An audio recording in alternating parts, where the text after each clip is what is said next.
Cool.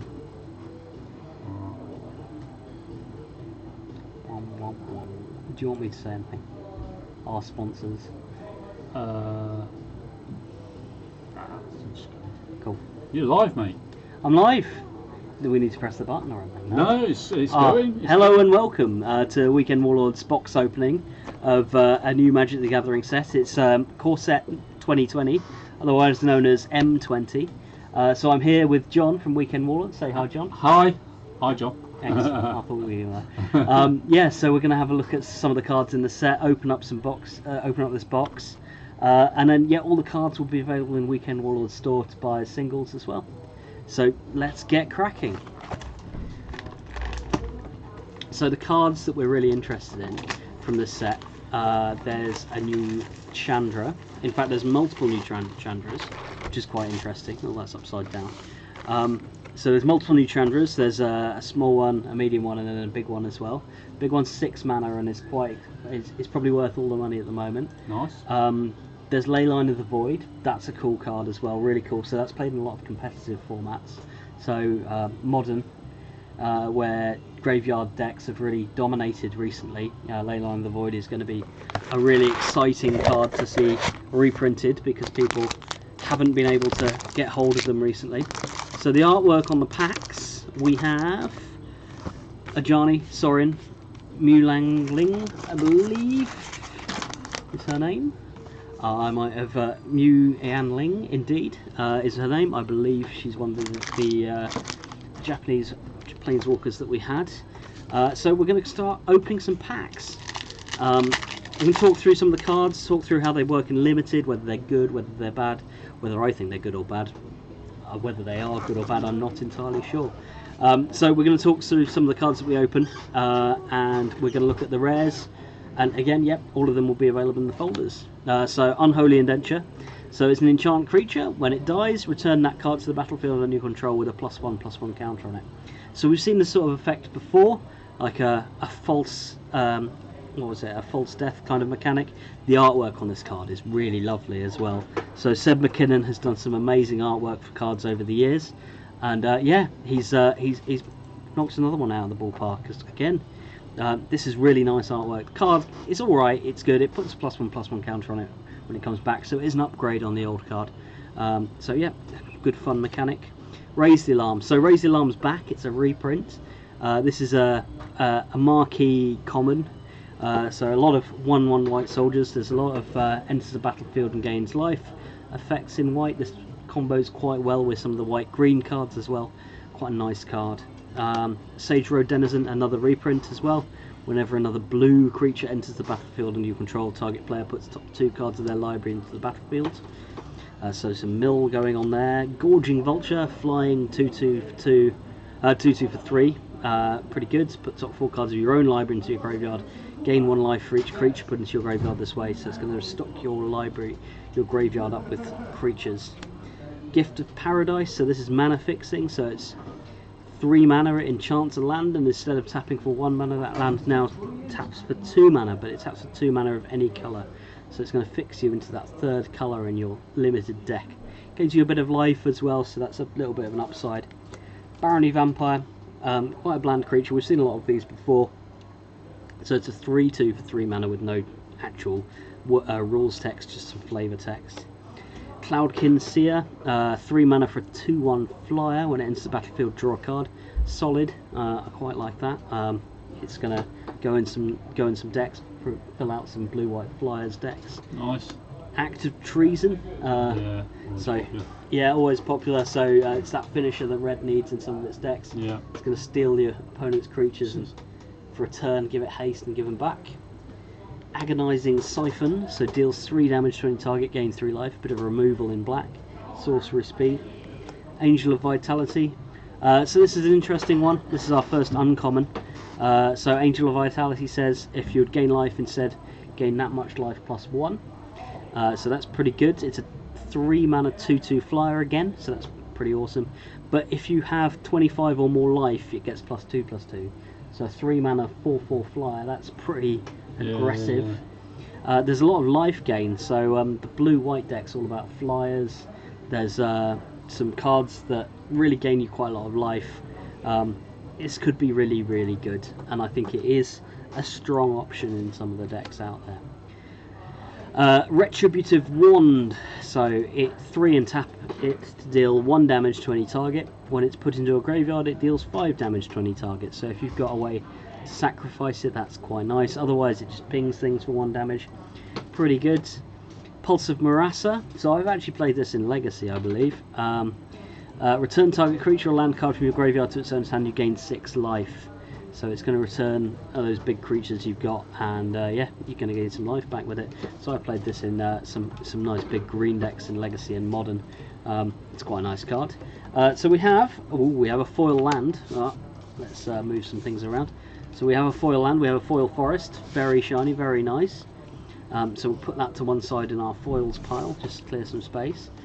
And then we have a dual land. So we have Bloodfell Caves. So when it enters the battlefield, gain 1 life, and it enters play tapped. So that's pretty good. That's in a common, so it looks like that fills the slot of the basic land in the pack, which will be interesting for drafting. Oh, and a very nice zombie token as well. So the tokens are quite full art, and yeah, there's a new design for the tokens. So I really quite like this zombie token. What do you think? Yeah, it's nice. Really nice. The artwork's really good on it, I think. Excellent. Yeah. I think it's a previous piece of artwork, but it's just extended out a little bit bigger. Yeah, it makes a difference. It's quite cool. Right, so our first rare is actually a mythic. It's Johnny, Strength of the Pride. Ooh. So that's pretty good. That's nice. Yeah, it is very First nice. booster. First booster, indeed. Hopefully it's a lucky box. Yeah. So Johnny says, you gain life equals to the number of creatures you control plus the number of planeswalkers you control. So it's going to go quite well with the Angel of Vitality and gain you a fair amount of life. So that's +1. -2, create a 2/2 white cat token named Johnny's Pride Mate with whenever you gain life, put a +1/+1 counter on a Johnny's Pride Mate. So there's going to be lots of ways to gain life, and a Johnny's Pride Mate is a card anyway. It's a 2/2 for 2 mana, which has that text on it. Whenever you gain life, put a +1/+1 counter on it. And then if you have at least 15 more life than your starting life total, exile a Johnny, Strength of the Pride, and each artifact and creature your opponents control. So yeah, he's going to take out your opponent's board if you've got enough life. Just destroy everything. Leave them with some lands, which is very kind of him, really, to think about it. That's pretty cool, though. We've got a nice pull from our first pack. So yeah, let's continue. Remember, guys, we are live, so if you want to ask any questions while we're live, absolutely. we are monitoring the chat. Yeah, so type on that keyboard, let us know what you want to see, or ask us any questions. Yeah, ask Nick any questions. Feel free to ask me any questions. Hello, everyone, by the way. Okay, cool. So next pack, I'm going to move things around a little bit. We're going to put this down here so we've got some space. Right, first card, Vial of Dragonfire. So sacrifice it, deals 2 damage to any creature. Pretty good removal. Well, pretty standard removal, but it can go in any deck. It's a little bit expensive, but it's going to kill those little creatures that your opponent might have. Daybreak Chaplain, Lifelink 1/3. Another reprint. Octoprophet. It's a good name, is Octoprophet. When it enters the battlefield, scry 2. So 3/3 for 4 mana with upside. Feral Invocation. Flash enchanted creature gets +2/+2. That's a pretty nice combat trick. So Flash, you can play at an instant speed in the middle of combat. You attack, they block, and you go, aha, Feral Invocation, and suddenly their creature dies. That's pretty cool. Silverback Shaman, 5 mana for 5/4 with Trample is pretty good, but when it dies, draw a card. So it replaces itself. That's a pretty nice card. Pretty awesome. Pretty massive monster as well, and you don't lose too much if it dies because you get the card back to replace itself. Growth Cycle, it's another combat trick. Target creature gets +2/+2 till end of turn, gets an additional +2/+2 for each card named Growth Cycle in your graveyard. So if you're drafting, you might be able to pick up multiple of these, and it gets pretty massive, and you might just be able to kill someone out of nowhere, especially in a white green deck where you've got lots of creatures in play. And they can't block them all, so the one that doesn't get blocked gets pumped up by the growth cycle. It's pretty cool. Epicure of Blood. Whenever you gain life, each opponent loses 1 life. It's a 4/4 vampire for 5 mana. Cool. I think we've seen that one before. Yeah. Shock. So Shock is a reprint, Yeah. often gets printed. So it's back again, some new artwork on it though, so it deals 2 damage to any target for 1 mana, instant speed, that's pretty cool. A naturalized style effect, natural end, destroy target artifact or enchantment, gain 3 life. Briarborn Cutthroat is our first uncommon from this pack. So it's got flash whenever you cast a spell during the opponent's turn, put a +1/+1 counter on Briarborn Cutthroat. So it's going to reward you. It's a merfolk, so it's a 2 mana 2/1 merfolk.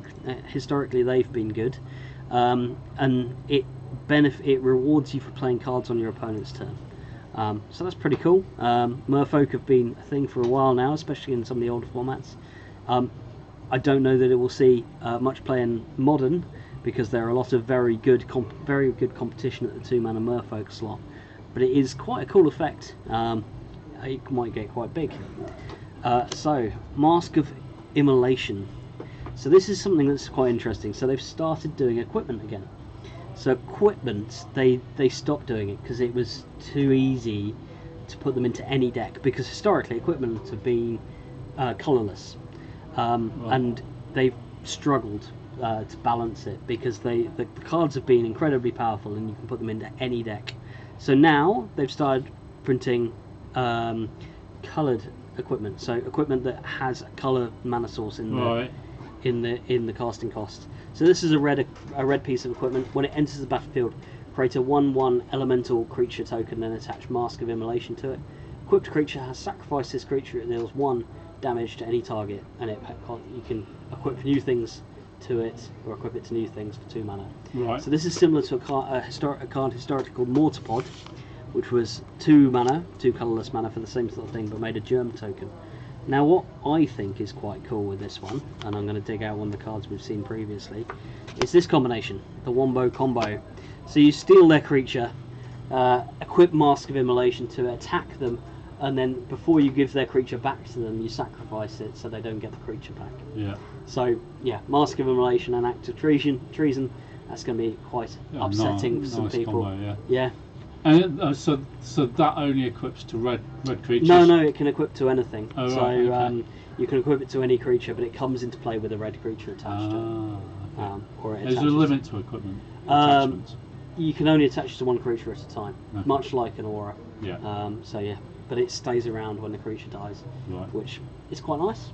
So Yeah. once your 1/1 red elemental creature token has died, then you can equip this to something new. Yeah. Some more expendable troops, or even their less expendable troops. Yeah. Yeah. So yeah, if you steal their gorilla off them, and then attach this, so if you steal their silverback shaman with active treason, and then equip it with Mask of Immolation, you get to attack them, trample through whatever they've got, and then when it dies, you get to draw a card as well. all the value.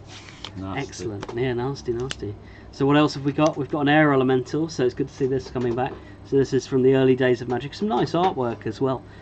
So it's a 5 mana 4/4 flyer. I played a fair few air elementals in my time, and yeah, they're always a beating. They always get the job done. It's a massive flyer. We've got a foil, Flame Sweep, deals 2 damage to each creature, except for creatures you control with flying. So he does kill your opponent's creatures with flying, which is quite nice. This is also an instant. This is a premium sweeper. This is going to see some play in some sideboards against some white weenie decks maybe. It's cool. It's good. Is the fact that it's instant. It's 3 mana. It deals 2 damage to everything, and you get to keep your own creatures with flying as well. So if you made some flying creature tokens, that's going to be quite good. So that's a foil. We've got 2 foils so far out of 2 packs. It really is a lucky a lucky box so far. Scoured Barrens, another of these dual lands, so it looks like there is one in every pack, which is definitely going to help with fixing, playing more than one colour at a time. We've got a token. So we've got the Mu Yang Ling Sky Dancer token, which says emblem, which says islands you control have tap to draw a card. So her ultimate basically puts this into play. So yeah, islands you control have tap draw a card. That's pretty powerful. That's nice. And it's also a very nice piece of art, a nice full bleed token as well. Yeah. Our rare for this pack is Drawn from Dreams. So 4 mana for a sorcery. Look at the top 7 cards of your library. Put 2 of them into your hand, and the rest on the bottom of your library in a random order. So it's kind of like a dig through time. Dig through time was the same effect. So you looked at the top 7 cards. Dig through time was an instant, cost 8 mana and had delve. So effectively you got to remove your most of your graveyard from the game to cast it for 2 mana. This is a bit fairer though. So this is 4 mana and you can't cast it in instant speed. It is going to dig you through quite a lot of your top of your deck, so you can find the answer that you want. But the fact that it's not castable at instant speed is a bit more of a challenge. Of course, you can always play the new Teferi from the last set, which lets you play things at instant speed. So you could play that at instant speed with Teferi if you wanted. Pretty good. Right, let's have a look at another pack. So we've done well so far. So we've got a Ajani, we've got a foil Flame Sweep, we've got a foil Forest out of 2 packs. 2 packs is pretty good. Oh, I'm gonna cover the work area here in boosters, I think. So Steadfast Sentry is our first common. When it dies, put a +1/+1 counter on target creature you control. So it probably goes in a black-white deck that cares about sacrificing things. Moat Piranhas, so a 3/3 for 2 mana with Defender. That's interesting. That's going to block quite well and eat some things. Moorland Inquisitor, so it gains first strike till end of turn for 3 mana.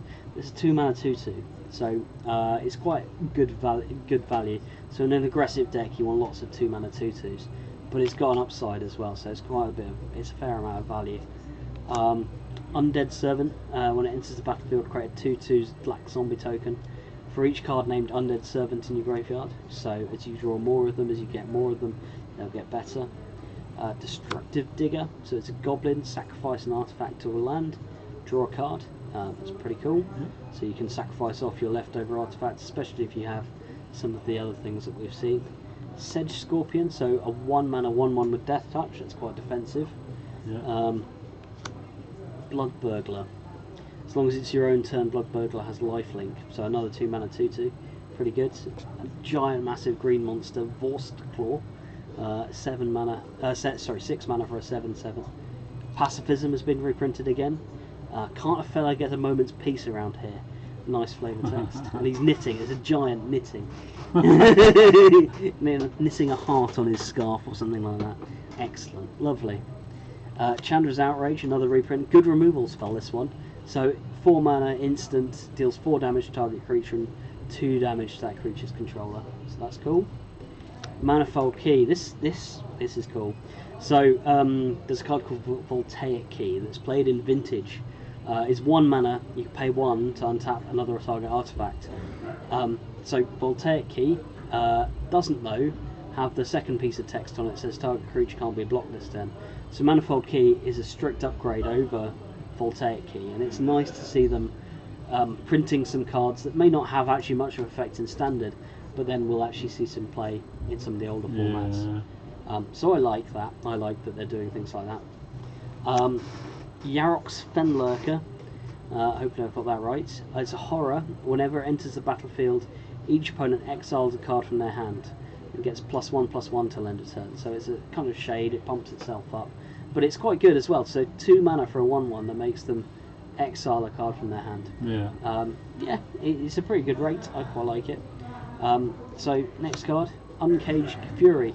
Target creature gains +1/+1 and double strike till end of turn. That is a reprint, I think, from Innistrad. So yeah, that's going to kill some people if they don't block one of your big creatures, or if you've got something massive with trample. They do have basic lands in the packs, that's cool. So not every pack has got a dual land in it. Good to know. So our token for this pack is a very nice soldier. That's lovely, that is. Yeah. So they've gone to town on the tokens. They really have done a very good job on the tokens. And our rare, it's a good one. Scheming Symmetry. So Scheming Symmetry says choose 2 target players. Each of them shuffles their library for a card. So searches their library for a card, then shuffles their library and put that card on top of it. So it's a symmetrical effect. Again, some lovely art. Seb McKinnon again. So it reminds me of Harlequins, this one, the artwork. So each player searches their library for a card. Obviously, if your deck is a combo deck and needs that one card you need to win the game with, Scheming Symmetry is going to win. But it's a sorcery, so you may not be able to draw that card straight away. So they'll draw their card before you draw your card, which is quite an interesting mechanic. So this is similar to Vampiric Tutor from way back when. I think it was one of the Tempest sets. So Vampiric Tutor was search your library for a card, put it on top of your library. It was just that, and it was instant, and it was really, really powerful, and people played a lot of it. This harks back to that.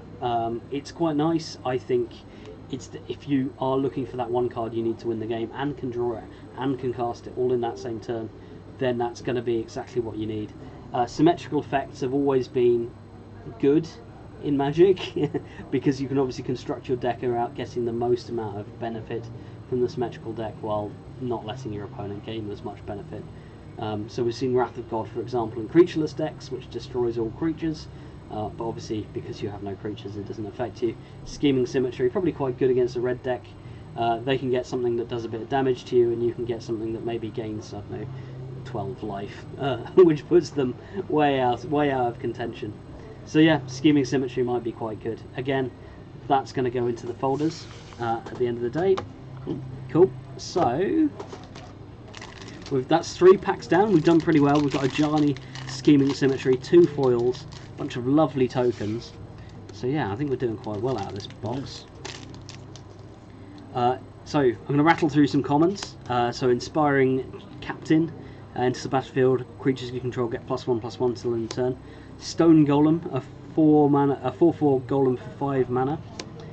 Fairy Miscreant, a reprint again. When it enters the battlefield, if you control another creature named Fairy Miscreant, draw a card. So it's a 1/1 flyer for 1. Battalion Foot Soldier, when it enters the battlefield, search your library for any number of cards called Battalion Foot Soldier, reveal them, put them into your hand, and shuffle your library so it finds some friends. Unsummon has been reprinted. So when your opponent plays a massive monster, puts a bunch of auras onto it, you can just go, oh, bounce it back to your hand. Typical blue card. Typical blue card. It's a very good blue card. I like it. Yeah. I've played this in some sideboards in my time. Feral Abomination, 6 mana for a 5/5 Death Touch. That's quite a large monster. Thrall as well. Brightwood Tracker, so 4 mana for a 2/4. Look at the top 4 cards of your library. Reveal a creature card from among them, put it into your hand, put the rest on the bottom of your library in a random order. So that's going to fill your hand up full of, replace itself hopefully. It's 2 mana, so 2/4 means it's quite a good blocker, which means you can block, sit back, and then if you haven't got anything to do, you can always tap it to draw some card. Probably better in Sealed than it is in Draft or Constructed, where in Sealed the games tend to go a little bit longer and you're looking for that big bomb to win you the game, and this is going to help you with that. Daggersail Aeronaut, it's another goblin flying thing, so 4 mana for a 3/2. As long as it's your turn, Daggersail Aeronaut has flying. Sleep Paralysis, so it's another one of these sleep sort of effects. So when it enters the battlefield, tap the creature, and then it doesn't untap during its untap step, so another reprint. I think we've seen that one before. Thicket Crasher, Trample. Other elementals you control have Trample. So I'll mention this for a moment. So elementals is a theme in this set. So green, blue and red all have elementals in them, and they have these cards that power up other elementals. Right. So if you see some green elementals in your draft, or some red elementals, you may want to think about looking at some other green and red cards. All the elemental stuff seems to be quite good. We think it's going to be excellent. So we've seen Air Elemental already, so it's a 5 mana 4/4 flying elemental. So yeah, there's I think there's probably quite a good elemental deck in there. Captivating Gaia, return up to 3 target creatures to their owner's hands. That's probably going to be a massive beating. Say you're in a massive board stall, you're each putting loads of creatures into play. Captivating Gaia is going to bounce their 3 best ones back to their hand, and then you can attack with your massive board and hopefully win the board stall. So that's our first uncommon from this pack. Fry, this spell can't be countered. Deals 5 damage to target creature or planeswalker that's white or blue. So they've got a cycle of these that hose the opposing colours. So if you remember, on the back of a Magic card you've got the colour wheel, and red here on this side is opposed by white and blue on this side. So this Fry card basically punishes white or blue players. So it's going to deal 5 damage to a planeswalker, creature or planeswalker that's white or blue, and it can't be countered to really upset those blue players as well. That's interesting, yeah. Yeah, so there's a whole series of them. So there's white, there's in every colour there's one of these. that hoses on the opposing colours. They Right. don't all do the same thing, quite the same thing, but they do attack the opposing colours, which is quite interesting. So, what else have we got? We've got Corpse Knight. So, every 2 colour combination has got a multicoloured card in it, and they sort of signify what that colour combination is trying to do in the set. So for the black-white stuff, we've got Corpse Knight. Corpse Knight says, whenever another creature enters the battlefield under your control, each opponent loses 1 life. So black-white's trying to go wide, it's trying to play lots of creature tokens for benefit, and this one is quite aggressive as well, so 2 mana for a 2/2, and then it's going to make your opponent lose life whenever you play more creatures. That's quite fun. Excellent. Let's have a look at the token. An absolutely gorgeous elemental token. Yeah, so they're really doing very well with the tokens. We've got a Rugged Highlands, so for fixing. And our rare for this pack was Aged Treachery. So a 7 mana 2/3. It's going to have to do something pretty good. When it enters the battlefield, gain control of target permanent. That seems pretty good to me. Steal their best planeswalker, steal their best creature, something like that. At the beginning of your end step, if you control 3 or more permanents you didn't own, draw 3 cards.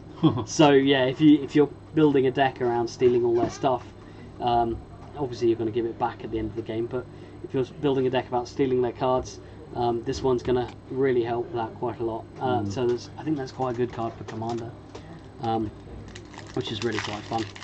I know that I've put some Grixis mean decks together that have been all about stealing my opponent's cards and punishing my opponents. And it doesn't make any friends playing playing Magic though. So blue players never do make friends, do they? I don't know. Blue players are there to politic between everyone and make sure that everyone's playing fair. Is that right? I mean, yeah, they're like the ultimate fun police. Someone's trying to win the game on the spot, and they go, "No, not allowed to do that. You didn't ask nicely, did you?" Or how does that benefit me? Sage Row Denizen, another reprint. I think we've seen one of these already.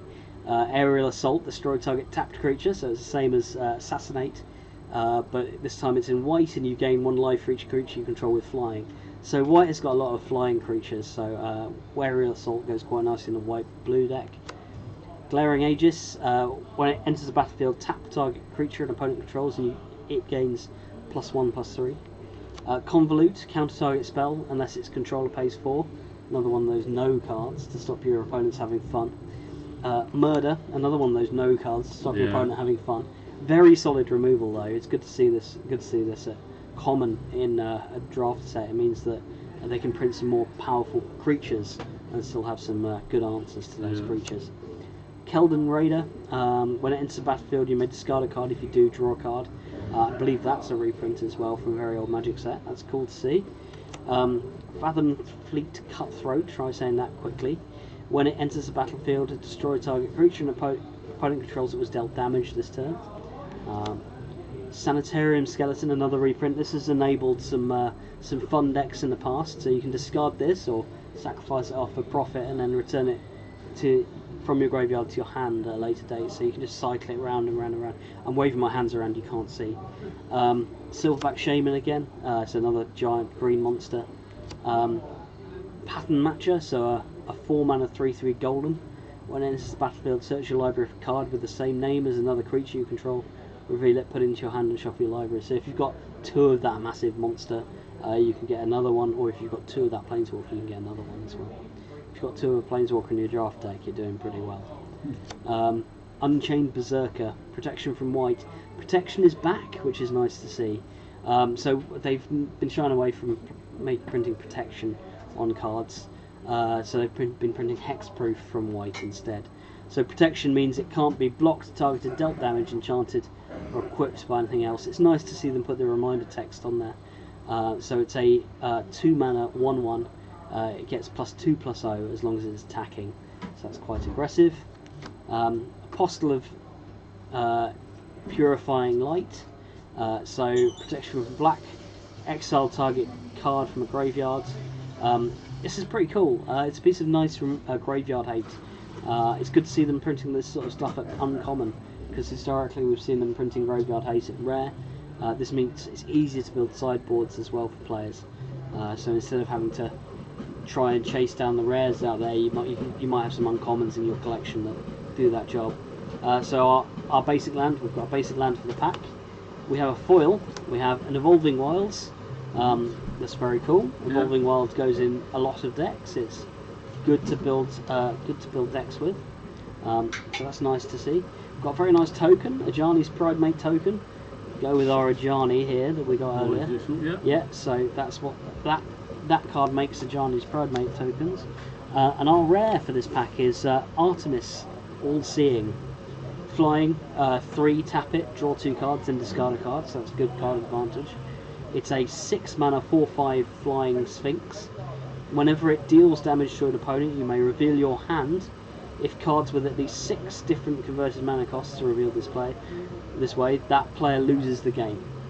That's cool. So yeah, you get to sculpt your hand with the 3 mana tap it ability, and then when you finally got the perfect hand, you can attack them and go, look, I got all this. Nice. Yeah, excellent. Another good commander card, I think. So we're doing pretty well. We've got an Ajani, we've got a Scheming Symmetry, we've got some very nice foils. 3 foils out of 5 packs, that's pretty good going. Right, so let's run through these cards. I'll move these out of the way. Fairy Miscreant, Moment of Heroism, so Pump Spell, Octoprophet again, Glaring Aegis again, Stone Golem again, Gorging Vulture, I think we've seen that one. Mind Rot has been reprinted, excellent, good against those green decks that want to be quite slow. Plummet, so destroy target creature with flying, yep, some good insurance here. Fire Elemental has been reprinted, so this was from back in Alpha, I believe, it was reprinted in the very first Magic set. So it's a 5 mana 5/4. It's an elemental though, so it's worth mentioning it's an elemental. Diviner's Lockbox. So 4 mana, 1 and tap it, choose a card name, reveal the top card of your library. If that card has a chosen name, sacrifice Diviner's Lockbox and draw 3 cards. Activate this ability anytime you can cast a sorcery. So if you know what the top card of your library is going to be, then this one's very, very strong. That's cool. So we've got a black artifact here, Blood-Soaked Altar. Tap it, pay 2 life, discard a card, sack a creature. So I want a good payoff for all of that sort of stuff. Create a 5/5 black demon token with flying. Activate this ability each time you cast a sorcery. So you've got a lot of expendable creatures in play. So if you've got tokens, you can sacrifice your tokens, paying life, discarding cards, to make them into giant 5/5 flying demons. Yep, so that's pretty cool. That's quite thematic. We've got another one of these black-white creatures, Corpse Knight. So black-white seems to be about making lots of little creatures. So Corpse Knight's there. It works quite nicely once you've made a lot of small creatures to go sack them all off to the Blood-Soaked Altar. That's quite fun. So let's have a look. Our token is another one of these gorgeous elemental tokens. So we've got 2 of those now. We've got a foil, we've got Convolute. So out of 5 packs, we've got 4 foils. I think they must have upped the rate on where you get foils. So we've got another counter spell, 3 mana, counter target spell unless its controller pays 4. We've got a Jungle Hollow as our land slot. And our rare is Tail's End. This is an interesting card. So Tail's End is a 2 mana instant, counter target, activated ability, triggered ability, or legendary spell. So this is quite similar to Stifle. Stifle is a 1 mana card with the same sort of ability, so it counters target, activated or triggered ability. This you're paying an extra mana to also counter a legendary spell. So a legendary spell is a planeswalker, is a legend, is an actual legendary spell itself. So there's lots of different things it can counter. So this is going to be quite good. I think it's going to be quite a nice sideboard card against some of those planeswalker decks we've seen out there. So it can counter your opponent's Teferi, your opponent's giant green legendary monster, that sort of stuff as well. But if they're activating something to try and win the game, you can also stop it with this as well. Like a planeswalker ultimate ability. So they've got their planeswalker into play. You didn't have your Tail's End when they did that, but later on they go, oh, I'll minus whatever it is, minus 15. minus 7 one of my planeswalkers. And you go, no, not allowed to minus 7 your planeswalker. Good news, Disenchant has been reprinted. It's been a very long time since we've seen Disenchant. So it's destroy target artifact or enchantment. That's pretty cool. So Disenchant, the fact is in white, we've really seen this sort of ability in green over the last few years. So Naturalize, for example. 2 mana, instant, destroy target artifact or enchantment. It's a very sort of basic, bog standard sort of ability for that mana. Yeah. But it's very efficient. It's instant speed. It's 2 mana. This card's good enough to see play in some of the legacy decks out there. Disenchant's cool. It's got some lovely new artwork. It's a black bordered disenchant as well. In case you've got a white bordered disenchants, you can. I don't like white bordered cards. I really don't. Do you not? Some people love them, but I Right. I much prefer my black bordered cards. So it's some black bordered disenchants to replace your white bordered ones that you might have. But yeah, I'm excited for a disenchant reprint, and I shouldn't be. But yeah, a young me definitely played this in his mono white decks when I started playing Magic, because my opponents were playing all sorts of nonsense. So I started playing Magic when Urza's set was around. And there were a lot of very, very broken artifacts in Urza's block. Right. So I was playing mono white, and I had disenchants in my deck because I needed to deal with the nonsense that my opponents were playing. Unfortunately, Master Core could regenerate, and they always kept 2 mana up, so I couldn't actually destroy Master Core. But I absolutely hated Master Core. That card is some nonsense. I'm glad they're not reprinting that. Frilled Sea Serpent can't be blocked this turn for 7 mana. So yeah, it's a giant sea serpent. Occasionally it gets to island walk you and kill you. Yeah. It's not an elemental, which is interesting. Feral Invocation, so another one of these pump spells. We've seen one of those. So I know we were talking about the white spells that said you gain extra life whenever you gain a life. Soul Mender sits there and taps and gains 1 life each turn. If you've got that Angel that says you gain 1 extra life whenever you gain life, you're going to gain 2 life when you tap this instead. Yeah, that's nice. So yeah, the life gain's a small sub-theme in the white deck, I think. Sedge Scorpion again.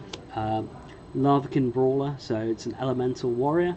Whenever it attacks, it gets +1/+0 for until turn for each elemental you control. So those elementals going to ramp up and power each other up and get quite powerful.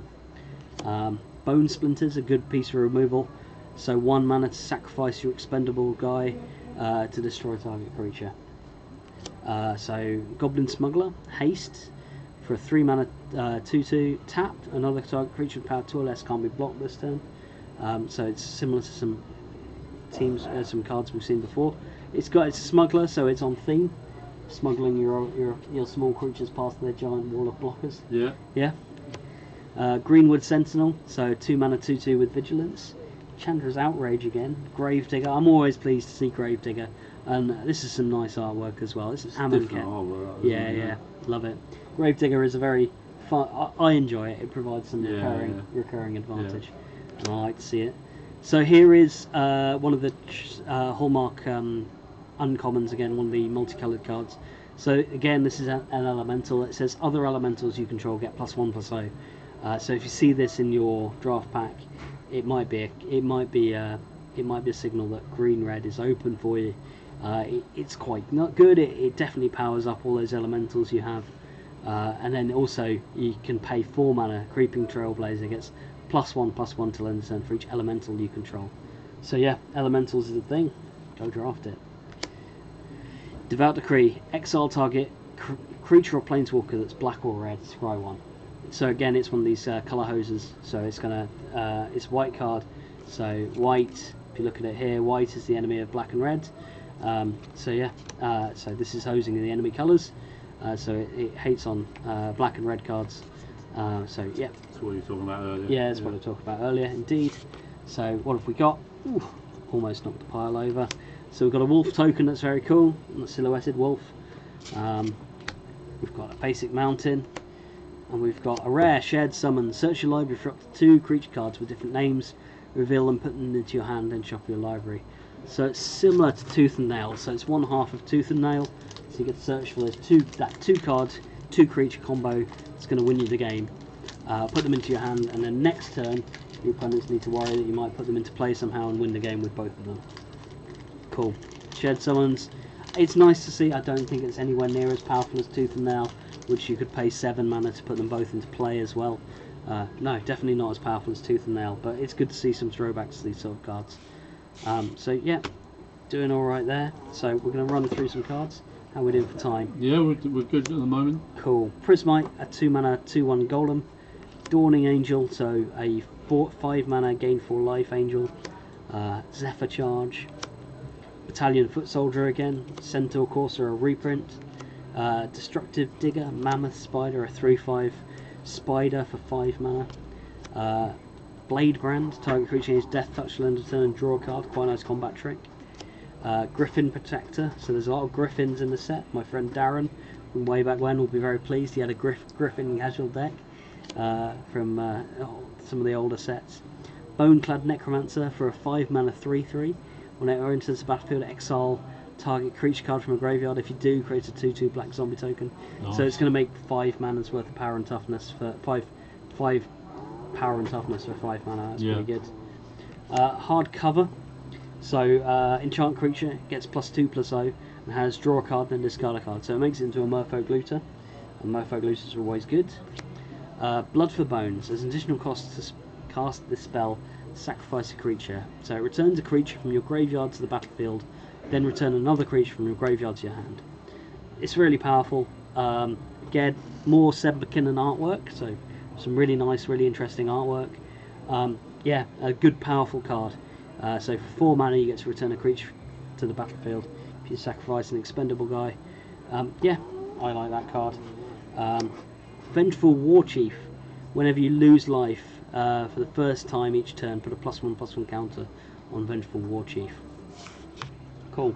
So what have we got? We've got another lovely soldier token. We've got a Dismal Backwater, and our rare Kalia Zenith Seeker. So Kalia of the Vast was a card from one of the commander sets, and she's got a new card now in Kalia Zenith Seeker.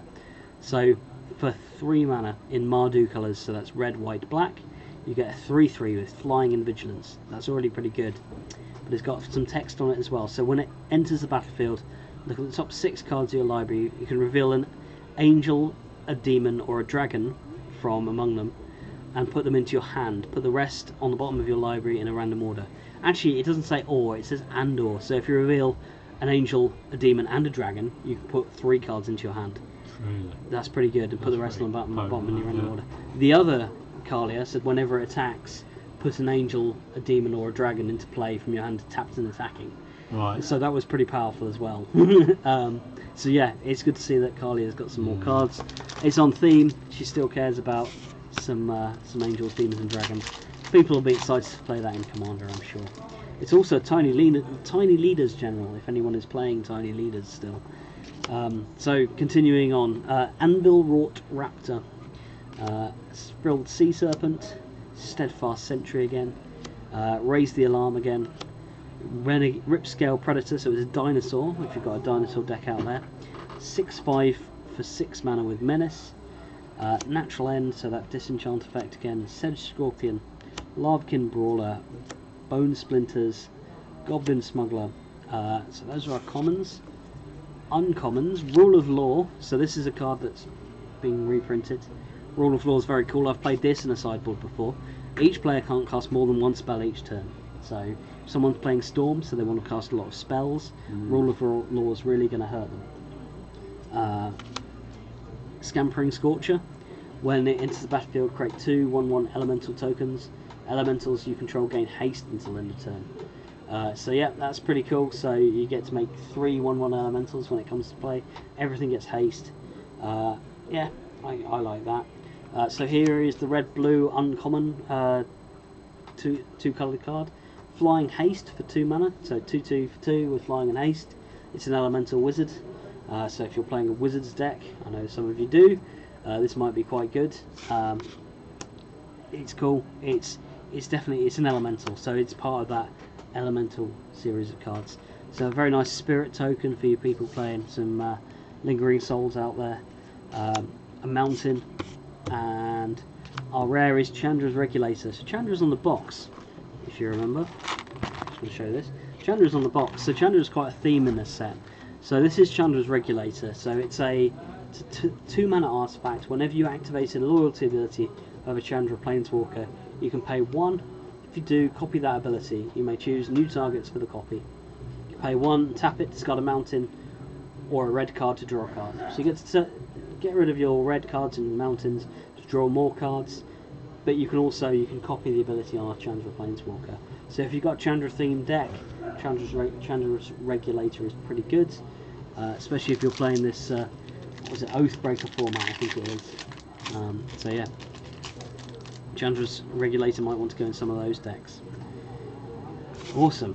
So let's open another pack. Fairy Miscreant, Soul Mender, Angelic Gift, Metropolis Sprite, Ferocious Pup, Murder Again, Reckless Airstrike, Blightwood Tracker, Winged Words, so those are our commons. Oh, sorry, one more. Boreal Elemental. Spells your opponents cast at target Boreal Elemental cost 2 more to cast, so 5 mana for a 3/4 flyer is pretty reasonable, but it's also going to stop them from dealing with your planeswalkers your creatures quite so easily. Go for it. So I was just looking at the goblin. Oh right, okay. Yeah. Awesome. That is some amazing artwork, isn't it? We'll put it there for you. So I really like this artwork. Reckless Airstrike. So it's a picture of a goblin riding a bomb with a seagull strapped in front of it. It's pretty cool. Yeah, so it's sorcery, choose one, deals 3 damage to target creature with flying or destroy target artifact. That's a very flexible card, isn't it? So it does a lot of things. It's only one. It's only one mana indeed, so if someone's playing Kalia, for example, you get to destroy Kalia. But then if your opponent, so it's probably quite a good sideboard card for people playing like flying creatures or artifacts. I have a great idea as the flavor text, an absolutely brilliant idea. Throw myself out of a plane, riding a bomb. Excellent. So Overcome. So this is a new card, but it's very similar to Overrun. Overrun was creatures you control get +2/+2 and trample till end of turn, and ended games very rapidly. So the white-green deck, if you think about it, we've seen some cards that make lots of tokens, so it goes quite wide. You might be playing a lot of 2/2s for 2 mana. So Overcome is going to let you have a massive board, and you play Overcome, give them all +2/+2 and trample, and just attack your opponent to death. Overrun at +3/+3 was even more backbreaking. Goblin Ringleader. So it's worth talking about Goblin Ringleader. Goblin Ringleader is the last card from Legacy Goblins that wasn't in Modern, apart from Wasteland, obviously. But Goblin Ringleader really makes Goblins playable in Modern, and it's going to be interesting and exciting to see this. So what does it do? For 4 mana you get a 2/2. It's got haste. When it enters the battlefield, reveal the top 4 cards of your library. Put all Goblin cards revealed this way into your hand. Put the rest on the bottom of your library in any order. So if you've got Goblins deck, you're probably playing 20 lands. So you're playing a third of your deck is lands. So when you play this, you're 2 to 3 cards from the top of your library probably going into your hand. So that's basically 4 mana to draw 3 more Goblins from the top of your deck. That's pretty cool. So yeah, Goblin Ringleader, very good that it's been reprinted. It means that we've got some more cards. Is there anything like Goblin Commander in this set? Yeah, so I don't know that there's Goblin King effect in this set, but it's good to see that this is being reprinted. I think we've got a Goblin King in Standard. Correct me if I'm wrong, chat. So we've got a blue-black card, Tonebound Lich. It doesn't really say much about what black-blue is doing, but it is a very powerful card. So for 3 mana you get a 1/3. It's got Death Touch, which means people don't really want to block it very often. It's got Lifelink, which maybe doesn't really affect it too much, but it's nice to have. And you've got whenever it enters the battlefield or deals combat damage to a player, draw a card and then discard a card. So you get it when it enters place, you get to filter your hand a little bit, but then every time it hits them, it's going to cause them to draw, you get to draw a card and discard a card. But it's got Death Touch, so that blocking it is not a great proposition. They're going to have to put something with 3 power in the way to block it. And whatever they block it with is going to die. Tonebound Lich is pretty good. It's a very powerful card. I like it. A nice zombie token in black and white. A Windscarred Crag, so red-white dual land. And Saphara Sky's Blade. Goes quite nice with Kalia because she's an angel. Saphara Sky's Blade is a 7 mana 7/7 angel. You may pay white and tap 4 untapped creatures you control with flying rather than pay the spell's mana cost. So flying and lifelink, other creatures you control with flying have indestructible. They really do like the flying theme in white in this set, don't they? So yeah, if you have a lot of creatures with flying, you can put it into play for 1 mana. by tapping those creatures. It's flying lifelink as well. It's gonna race pretty hard. So whenever it attacks, your opponent's gonna have to deal with it some way. Otherwise, they're losing that race quite hard. Convolute, again. Unholy Indenture, some lovely artwork on that one. I think we talked about that one. I think that was the first card we opened, in fact. Inspired Charge, creatures you control get +2/+1 until end of turn for instant speed. So we've seen that one printed before. Sage's Road Denizen, Pack Mastiff, Ripscale Predator, Audacious Thief. Whenever it attacks, you draw a card and lose 1 life. That's pretty good. Yeah. Yeah, some good value there. Growth Cycle again.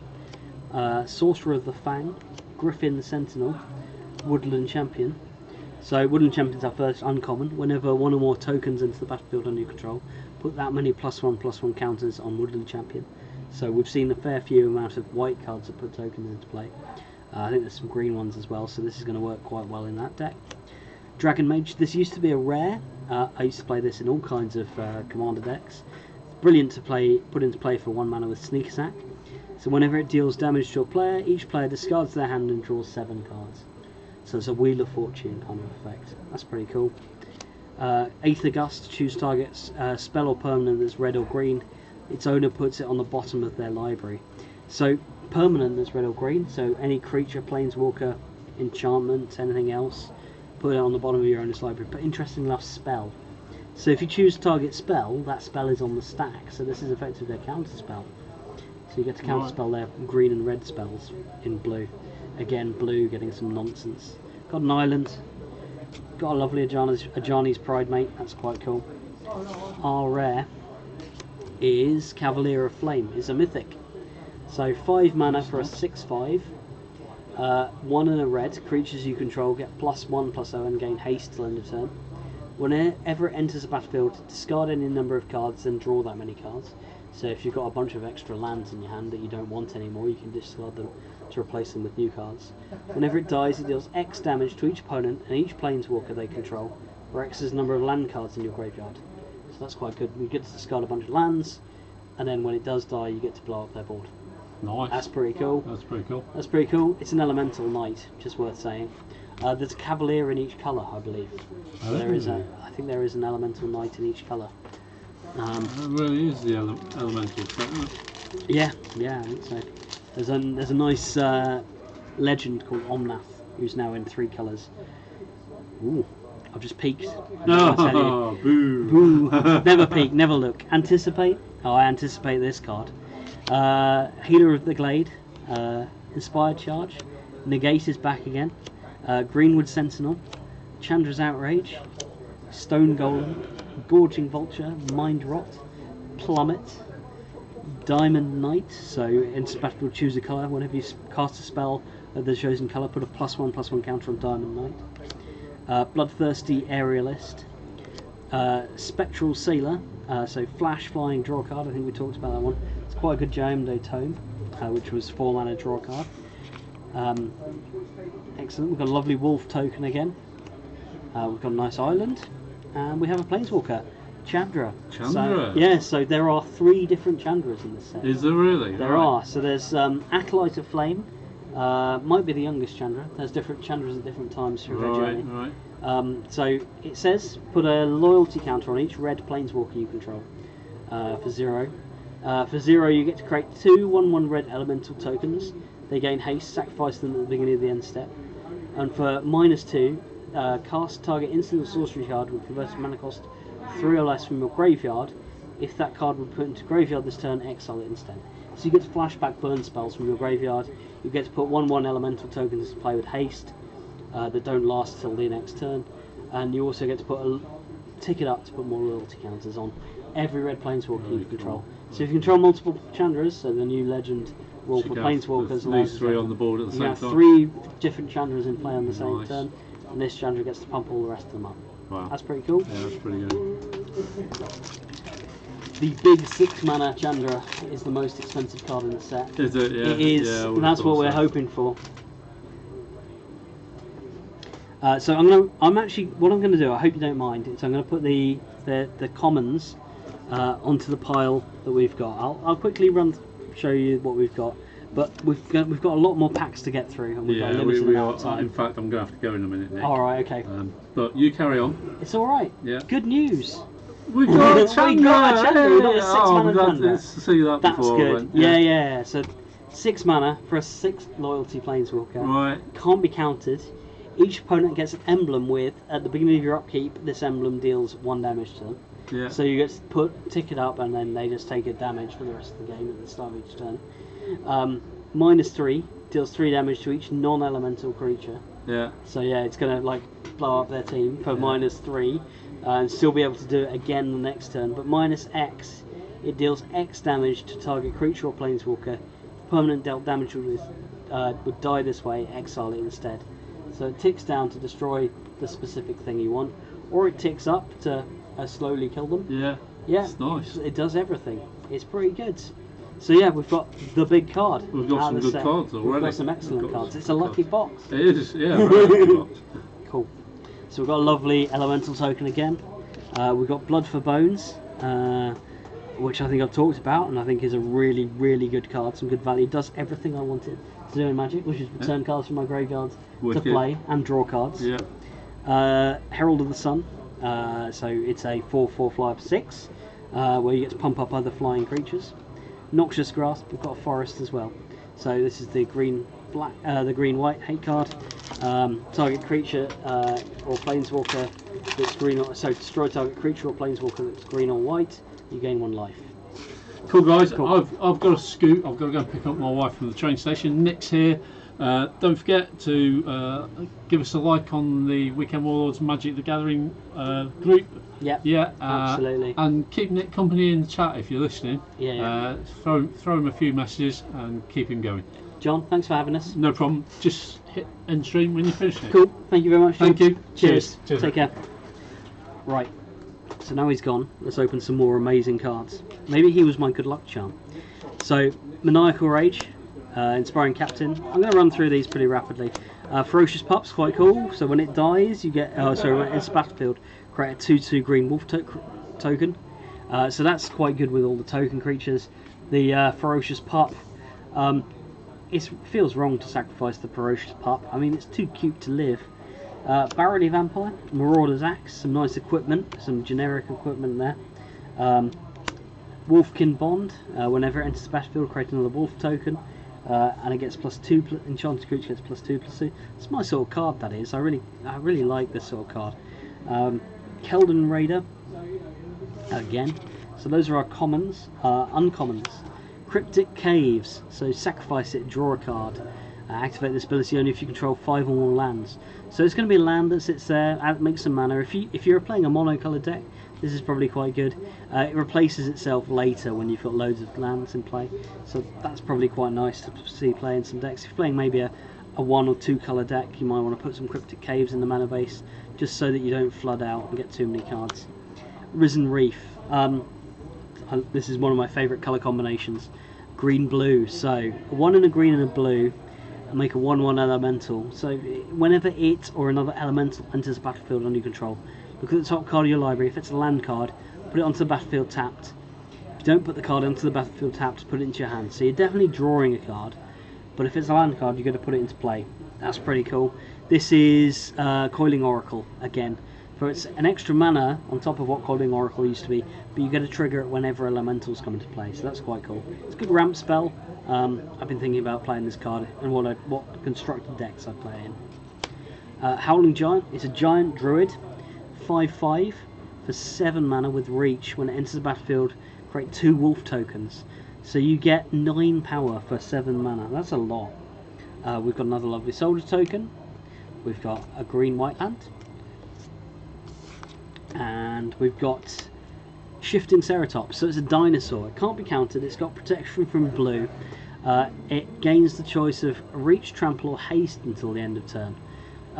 4 mana for a 5/4 with can't be countered, protection from a colour, and an ability. That's all pretty good. It's a dinosaur as well. I've got a friend who has a dinosaur EDH deck, and you might want this. Yeah, it's cool. It's a Triceratops. Dinosaurs are cool. We're doing well though. We've got Chandra.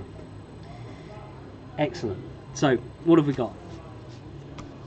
I'm running out of space. I'm going to start moving this pile over to one side, so we've got a little bit more space to work with. There we go, a bit more space. So we've got a soldier token, we've got a dismal backwater, we've got Heartbeat's Bow, Anticipate, Inspired Charge, Angelic Gift, Thicket Crasher, Rabid Bite. So this is the fight spell, so it deals damage equal to its power to target creature you don't control, so that's pretty good. So if you've got a giant green monster, it's going to kill something, a good removal spell. Goblin Bird Grabber, Feral Abomination, Mammoth Spider, and Chandra's Ember Cat. Again, it's a Chandra set. Spend this mana only to cast an elemental spell or a Chandra planeswalker spell. So, like I said, it's a Chandra set, Chandra themed set. We've got a lot of Chandra slings, so we've got multiple Chandras. We've got Chandra's Regulator, and we've now got Chandra's Ember Cat as well. So, uncommons. Salvager of Ruin. Sacrifice it, choose target permanent card in your graveyard that was put there from the battlefield this turn, return it to your hand. So it's going to save something that dies. Rampageous Dragon. So 5 mana for a 3/3 flying dragon. Its battlefield, create 2 treasure tokens, that's pretty cool. Disfigure, so a good removal spell. What's our rare? So our rare is Thunderkin Awakener. So 2 mana for a 1/2 with haste whenever it attacks. Choose target elemental card in your graveyard with toughness less than its toughness. Return that card to the battlefield tapped and attacking. Sacrifice at the end of the next end step. Elementals, especially the red ones, tend to be like 3/1s or 6/1s. So if you get a Ball Lightning into your graveyard, you can attack with Thunderkin Awakener, return Ball Lightning to play. Not that Ball Lightning is legal in Standard, but still, it's nice to dream. Excellent. So, Unholy Indenture, Squad Captain, Bone to Ash, Fire Elemental, Pack Mastiff, Ripscale Predator, Audacious Thief, Growth Cycle, Sorcerer of the Fang, Flame Sweep. That Sweeper they're called. Interesting that we've got Flame Sweep. We've got another foil one here as well. Deals 2 damage to each creature, except for creatures you control with flying. Salvager of Ruin again. A Vampire at the Dire Moon. That's cool. So what does it do? It's a 1 mana 1/1 Death Touch and Lifelink. Cool. Look at this Demon token. They're so good. I like these tokens a lot. We've got a Foil Dinosaur, 6/5, 6 mana for Menace. Got a Swamp. We've got our first dual land for the set, rare dual land. Temple of Silence. So the temples are being reprinted in this set. So this temple, what they do there, so they enter the battlefield tapped, and when they enter the battlefield, scry 1, and they tap for 1 of either colour or mana. This one is white or black. So yeah, this is quite good. These are the rare dual lands that we have. Last time we saw these was Theros block. Temple of Silence was printed then, so it's a nice reprint to see. They were, historically I remember they were quite reasonable. You wanted to play them early, so you wanted to play them on turn 1 in your control decks. So you've got that little bit of extra scrying, so a little bit of extra selection. So we're going to keep cracking packs. Fortress Cab, Undead Servant, Aerial Assault, Befuddle, Agonizing Siphon, Centaur Courser, Epicure of Blood, Griffin Protector, Scorched Spider. So Brineborn Cutthroat is our first uncommon. Flash when so we've talked about this one before. It's a good 2 mana 2/1 Merfolk with Flash, an ability that means when you're casting spells in your opponent's turn, put counters on it. Blight Beetle, so protection from green. Creatures your opponents control can't have +1/+1 counters put on them. That seems like a sideboard card to me for some modern cards. So there's some modern cards out there that win by putting +1/+1 counters all over their permanents, and this is going to shut that off. Sky Knight Vanguard is our multicoloured card. So it's a 2 mana 1/2 flying. Whenever it attacks, create a 1/1 white soldier creature token that's tapped and attacking. So that's going to help you go wide. It's going to help you put some extra tokens into play, and it's effectively a 3/2 flyer for 2 mana, or 3/2 attacker for 2 mana. Half of it doesn't fly, but that's cool. It makes that 1/1 every turn. We've got a Plains. There's Plains again. We've got a Golem token. That Golem token looks pretty cool. we've got a foil, so we've got a Tectonic Rift, another reprint, destroy target land, creatures without flying can't block this turn. Destroy target land for 4 mana, that's pretty usual, but the second ability is creatures without flying can't block this turn. That might be good, you know, that might be good enough if you're playing a large deck and you just want to get through and just kill them. Destroy land means the creatures without flying can't block this turn, so you might just actually get to kill them out of nowhere. Our rare is Repeated Reverberation. So it's a 4 mana instant. When you next cast an instant spell, cast a sorcery spell, or activate a loyalty ability this turn, copy that spell or ability twice. Choose new targets for the copies. So if you've got Planeswalker in play, like, I don't know, Chandra Awakened Inferno, you +2 it, but first you can't cast Repeated Reverberation.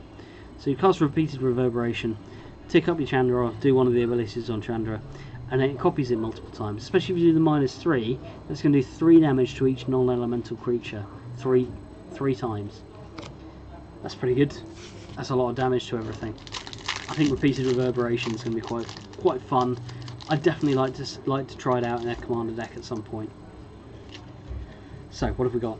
Inspiring Captain, Yoketox, Metropolis Spike, Daybreak Chaplain, Vorst Claw, Sleep Paralysis, Phantom Fleet, Cutthroat, Infuriate, Chandra's Embercat, Rabid Bite, Meteor Golem, Spectral Sailor, and Vampire of the Dire Moon. Good news, we've got a good rare. Rugged Highlands and a lovely elemental token. There are our last few cards. This card is played in Modern, so Steel Overseer. This is played in Affinity in Modern. Put a +1/+1 counter on each artifact creature you control. Great news.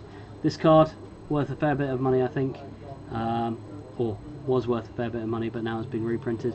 Steel Overseer is a nice card to see. It's good. It's a strong card. Goes in Modern decks, goes in Affinity. Affinity has been one of the sort of Modern decks that's been in and out of the top decks for years and years and years. So it's great to see that they're reprinting cards like this. Right, so what else? Next pack. Negate, Daybreak Chaplain, Soulmender, Bone to Ash, Marauder's Axe, Bone Splinters again, Wolfkin Bond, Cloudkin Seer, Scorch Spitter, Boneclad Necromancer, Thrashing Brontodon. It's really good to see Thrashing Brontodon back in. So it was about to rotate out. This card is brilliant. I really like Thrashing Brontodon. The fact that they've reprinted it means that we can keep playing with it for another year or 2 years in Standard. Great. Love to see that. Ironroot Warlord. So this is the signature card for green-white. So this tells you what green-white is trying to do. Green-white, so it says its power and toughness equals the number of creatures you control. 5 mana, create a 1/1 white soldier token. Counts itself, so it's a 1/5. The next turn you get to play some more creatures, make it bigger, attack with it. After that you just get to keep pumping out the white soldier tokens. That's pretty excellent. It's good. It's an aggressive, it fits quite nicely. This shows us what the green-white deck's trying to do. It's trying to go wide. So you can play things like Overcome, the new Overrun, +2/+2 and Trample for all your creatures. Cerulean Drake, protection from red, sacrifice it, counter target spell that targets you. That's cool. That's going to hate on some red burn spells. Good to see. So it's a 1/1 flyer for 2 mana. It's a wolf token, an island. Our rare is Marauding Raptor. Creature spells you cast cost 1 less to cast. So it's a 2 mana 2/3. Makes all your dinosaurs cheaper. Whenever another creature enters the battlefield under your control, Marauding Raptor does 2 damage to it. If a dinosaur is dealt damage this way, Marauding Raptor gets +2/+0 till end turn. This is really going to work very well with those Ixalan dinosaurs that we had. So it's going to make them, it's going to activate their enrage abilities when they're into play. That's really cool. As I said, I've got a friend who plays a dinosaur commander deck, and this card just goes straight into it. Pegler, I know you love some dinosaurs, so yeah, there's a Marauding Raptor in the folders if you're interested. Anvilwright Raptor, Moment of Heroism, Frostlynx, Undead Servant, Griffin Sentinel, Goblin Bird Grabber, Ferocious Pup again, Barony Vampire, Marauder's Axe, Wolfkin Bond, Gruesome Scourger, another Risen Reef, which is lovely to see, Veil of Summer. So draw a card. If an opponent casts a blue or black spell this turn, spells you control can't be countered this turn.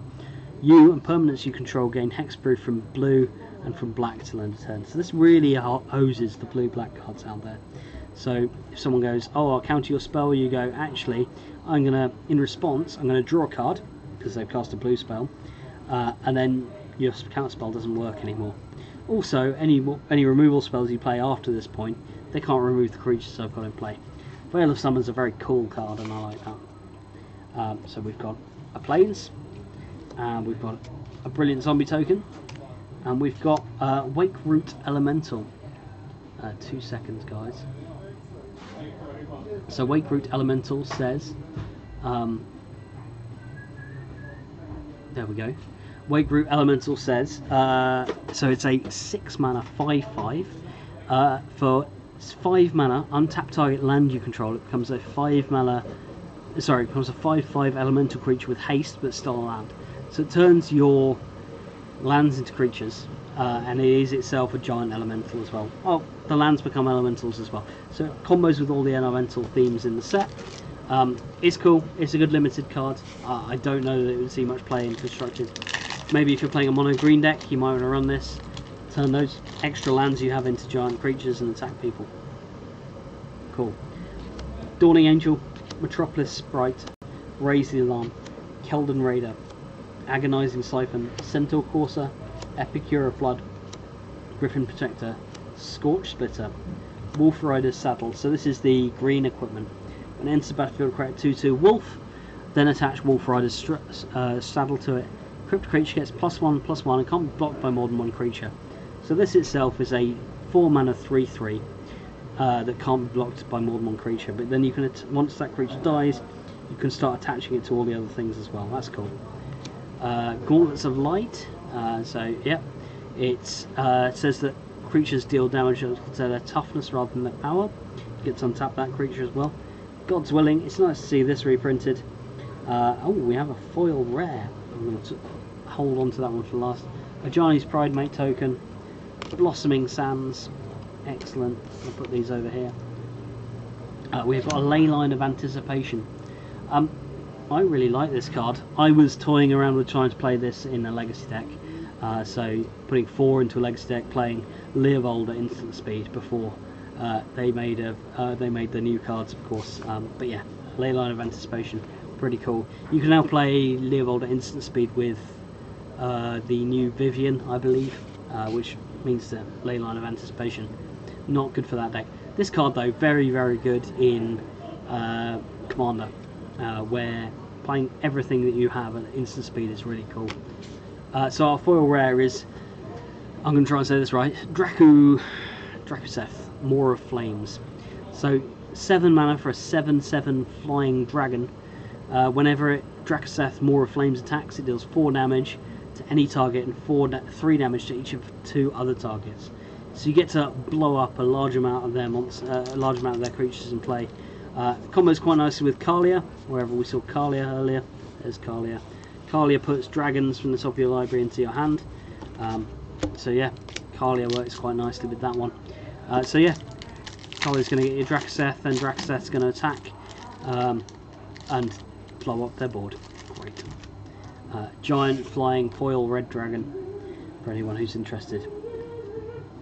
So next pack, Anvil Wrought Raptor, Dawning Angel, Zephyr Charge, Feral Invocation, Boreal Elemental, Greenwood Sentinel, Soul Salvage, Lavakin Brawler, Sorcerer of the Fang, Thought Distortion. Spell can't be countered. Target opponent reveals their hand, exile all non-creature, non-land cards from that player's hand and graveyard. Cool, that seems pretty excellent. 6 mana though, but you get to just make them exile all non-land, non-creature cards from their hand. Gonna hose some control decks quite hard, especially if you cast spells that costs 6 mana. Maybe I'll play that in Nick Fit. We have an uncommon Planeswalker, so we actually have all of the Chandras. So let's have a quick look at what all of the Chandras do. So we have all 3. So we have Chandra Novice Pyromancer was the new one we opened. Elementals you control get +2/+0 till end of turn. You can add 2 red to your mana pool. Deals 2 damage to any target. That's cool. So you've got this one. You've got so you've got the cheap one that puts loyalty counters on all the red planeswalkers you get. You've got this Chandra as well, who makes more mana, so you can cast the big Chandra next turn. It says this spell can't be countered and do all the nonsense. So that's cool. We got all of the Chandras. We got all of the Chandra cards, I believe, as well. So we also got Chandra's Regulator, and we're not even halfway through. We're just over halfway through the box. We've done really well off this. I like this a lot. That's cool. So we've done well with our box. I'll put these over here, show them off, show you what we've got. We're doing well. We've got all the Chandras. So, Eternal Isolation, Graph Digger's Cage. Graph Digger's Cages are rare from this pack. Graph Digger's Cage is a reprint, but is played in a lot of sideboards. Creature cards in graveyards and libraries can't enter the battlefield. Players can't cast spells from graveyards or libraries. So it's a lot of graveyard hate. It doesn't actually remove those graveyards from games, but it stops people doing things with the graveyards, which is quite cool. We've got a foil, which is a Pack Mastiff. Each creature control game Pack Mastiff gets +1/+0 till end of turn. It's 2 mana 2/2. That's cool. We've got a lovely treasure token. We've got lovely planes. But Graph Digger's Cage is pretty good, so I'll put that over here with the rest of the rares. That can go over there, and we have some more packs to open. I feel like this has been a lucky box. To make this a really lucky box, we need a few more dual lands, maybe a Leyline of the Void. That would be cool. Tectonic Rift, Moat Paramas, Disenchant, Healer of the Glade, Duress with the elf artwork, Goblin Smuggler, Griffin Sentinel, Blood Burglar, Netcaster Spider, Winged Words. So what does it do? Winged Words, 3 mana. This spell costs 1 less to control if you control a creature flying. Draw 2 cards. That's cool. Gauntlets of Light, Warden of Evil-Sile. So Warden of Evil-Sile we've seen previously. Creature spells with flying you cast cost 1 less to cast. Yes, we get it. Flying creatures are good. Flying creatures can be made even better. Renowned Weaponsmith. So cast artifact spells or activate abilities. So you get to add extra mana, cast artifact spells or activate abilities on artifacts. Pay 1 and tap it. Search your library for a card named Heartpiercer Bow or Vial of Dragonfire. Reveal it, put it into your hand and shuffle your library. Also, this is part of that cycle. So there's 2 artifacts and a weaponsmith that gets all those things. That's pretty cool. Thornwood Falls. We've got a lovely wolf token here. So that was our commons and uncommons. We'll put them on the pile. Our rare, Embodiment of Agonies. So 3 mana for a 0/0. What does it do? So 3 mana, you get a flying Death Touch demon. Enters the battlefield with a +1/+1 counter on it for each different mana cost among non-land cards in your graveyard. For example, 2 and a black and 1 black are different mana costs. So if you filled up your graveyard full of different cards, then Embodiment of Agonies is going to be quite a large monster. I feel your pain, it's exquisite, is the flavour text. Cool. That's probably a reasonable card to play in your aggressive black deck, possibly your aggressive black-red deck, if you're playing some things like Tormenting Voice to discard some cards and draw extra cards. So, next pack, Tectonic Rift, Convolute, Yoke Docks, Prismite, Borsted Claw, Sleep Analysis, Fathomfleet Cutthroat, Infuriate, Chandra's Ember Cat to go with the Chandra cards, Rabid Bite, Gravedigger. I do love a good Gravedigger, and the artwork's really nice on that one as well. Portal of Sanctuary. So this is a blue artifact. Return target creature you control and each aura attached to it from to their owner's hands. Activate this ability only during your turn. Cool, so you get to save something that you've got. I've played abilities similar to this in Commander to save my creatures when they get targeted for removal. But it also returns those auras to your hand as well, so you get to save the auras. A Blood-Soaked Altar again, so turn your expendable creatures into giant 5/5 demons. Another wolf token. Saltwater Cliffs, and our rare is another Leyline, but it's not Leyline of the Void, unfortunately. It is Leyline of Combustion. So Leyline of Combustion says if Leyline is in your opening hand, You may begin the game with it on the battlefield. So it's a ley line. Whenever you, or at least one permanent you control, becomes target of a spell or ability the opponent controls, Ley Line of Combustion deals 2 damage to that player. So it's going to punish them for pointing spells at you or permanents you control. That's cool. So this is really going to sort of hose, so it's going to combat the red decks of the format, so it's good in the mirror if they're trying to play burn against you. It's good when they're trying to destroy your creatures, so if you're playing a red creature deck and they're playing a lot of spot removal, like if they're playing black and they're trying to destroy your creatures, Ley Line of Combustion is going to be quite good for those sort of situations. Right, next pack, let's see what we've got. Bone to Ash, Inspiring Captain, Stone Golem, Fairy Miscreant, Reckless Airstrike with the amazing artwork again, Bladebrand, Shock, Leafkin Druid. Leafkin Druid says add a green to your mana pool. If you control 4 or more creatures, add green to your mana pool instead. So 2 mana for a 0/3 that adds green to your mana pool is pretty reasonable. It's a reasonable ramp spell, but it ramps you up even more if you're going wide, which is cool. Plummet, Ancestral Blade. So this is a really cool card. So it's a white artifact, gives the creature +1/+1. It creates a 1/1 white soldier token and it attaches itself to it. So it's 2 mana 2/2, but it leaves around this weapon that gives +2/+2, +1/+1, sorry, to the creatures you might control. Barkhide Troll, when it enters the battlefield with a +1/+1 counter on it, remove a 1/1 counter from Barkhide Troll, it gains hexproof to the end of turn. That's pretty cool. So yeah, that's going to save itself. It's 2 mana 2/2, and it's actually a 2 mana 3/3 that then can protect itself later. Ogre Siegebreaker, so this is a signature card in black-red. It says, so it's a 4 mana 4/3 Ogre Berserker with 4 mana to destroy target creature that was dealt damage this turn. So if you have a way to like ping something for 1 damage, you can destroy it and get those blockers out of the way to attack with your nice aggressive black-red deck. It might be good on defense as well, so they try and attack you and go, actually I'll block it with my 1/1. My 1/1 dies and suddenly my Ogre Siegebreaker just kills your creature out of nowhere. That's cool. Ooh, I'm looking ahead, I'm sneaking a peek. Let's see what we've got. We've got an island and we've got a spirit token. That's cool. We have a Mystic Forge. We have a foil rare. I'll keep hold of that foil rare for a moment. So the Mystic Forge says you may look at the top card of your library at any time. Cast the top card of your library if it's an artifact card or a colourless non-land card. Pay 1 life, exile the top card of your library. Cool. That does quite a lot of things. It's 4 mana, so it's a bit expensive. Probably could be quite good in Commander, especially if you want to manipulate the top card of your library. There are some commons and commons that want to play around with the top card of your library, so Mystic Forge is quite good, especially if you know the top card of your library. What have we got? We've got a foil Mu Yangling. So it's a foil Mythic Rare Planeswalker. So this is a really lucky pack, a really lucky box. We've done very well. 3 mana for a 2 loyalty Planeswalker. Till your next turn, up to 1 target creature gets -2 mana so and loses flying. -3, create a blue flying elemental bird token with flying. -8, you get an emblem with islands you control have tap, draw a card. So at the very worst, it's a 3 mana. Well, actually, you can't tick it down straight away, can you? That's really interesting. So 3 mana, tick it up, stop one of their creatures with flying attacking you. Hopefully, you've got a big enough board you can block at that point. -3, make an elemental bird token. It's cool.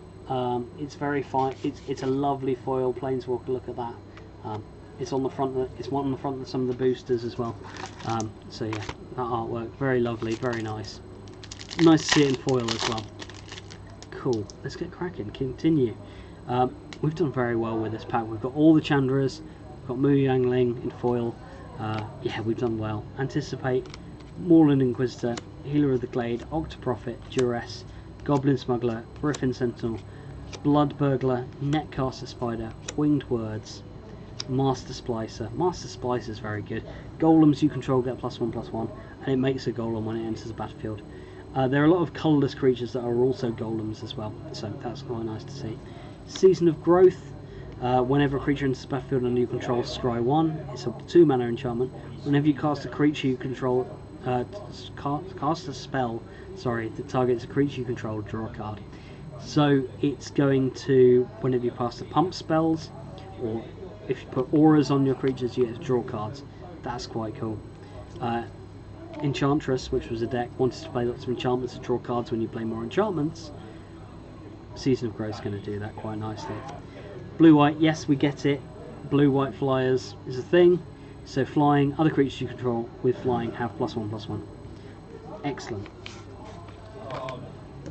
It's marquee saying that blue-white wants to play a lot of flyers. Very nice island. I actually really like the artwork on that card. We have a token for Chandra, Awakened Inferno, which is good. So this is the emblem. So this card says at the beginning of each opponent, so each opponent gets an emblem. At the beginning of your upkeep, this emblem does 1 damage to you. So we've got a Chandra emblem for Chandra, and either you want to stack these up or put a dice on it to tell people how many tokens they've got. That's cool. So a bag of holding. So the people who who designed this card game, Wizards of the Coast, also designed Dungeons and Dragons. So bag of holding is a very Dungeons and Dragons thing. It's nice to see a card for it in Magic the Gathering. So bag of holding, 1 mana. Whenever you discard a card, exile that card from your graveyard. 2 and tap, draw a card, then discard a card. 4 and tap, sacrifice bag of holding. Return all cards exiled with bag of holding to their owner's hand. So basically, whenever you discard a card, you tuck it underneath the bag of holding, and then you can sacrifice the bag of holding to draw those cards again. 2 tap, draw a card and discard a card, and Merfolk Looter effect for 2 mana. It's 1 mana, so you get to cast it on turn 1 in your control deck, and then if you're playing a draw go game, you get to sit there and sculpt your hand perfectly. Bag of holding might be the new Sensei's Divining Top. That's a bold statement, and I don't want to stand by it, but it is a very good card.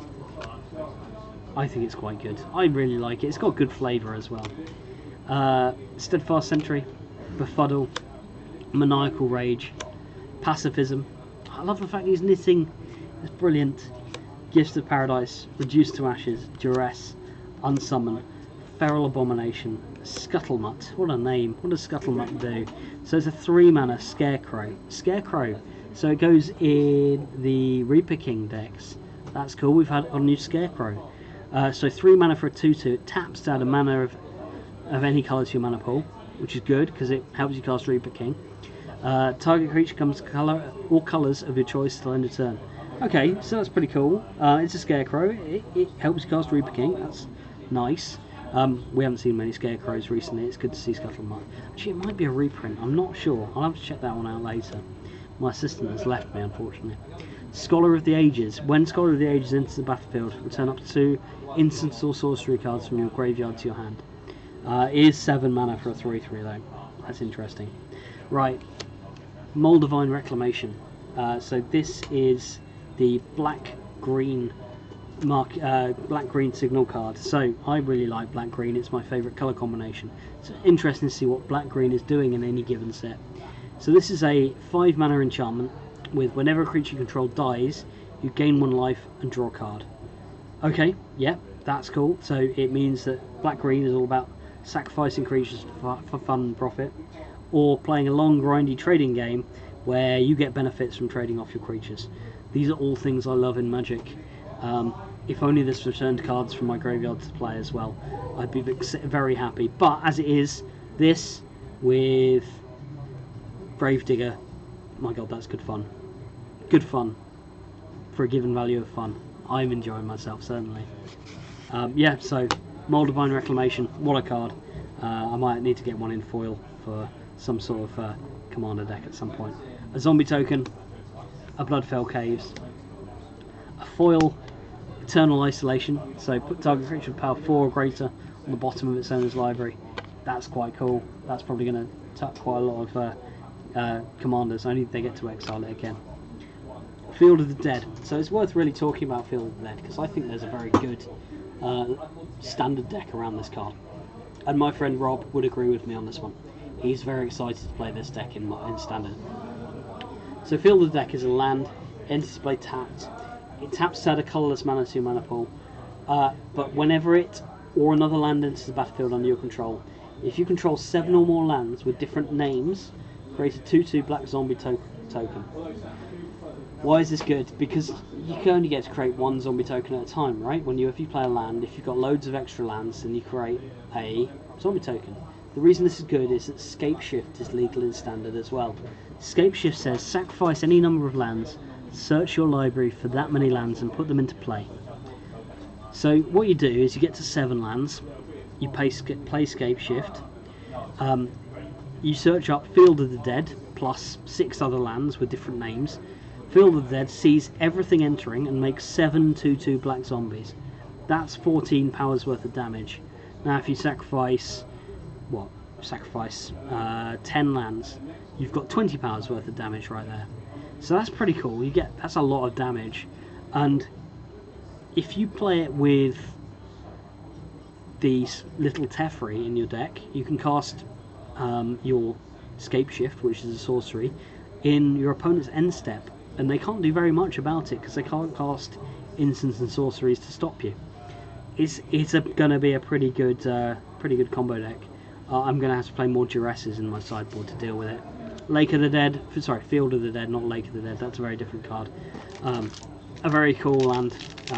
It's nice to see, and I think that card is going to be very good in Standard. A good fun combo. I do like a good combo deck. I've had probably the best tournament performance of my life playing Scape Shift.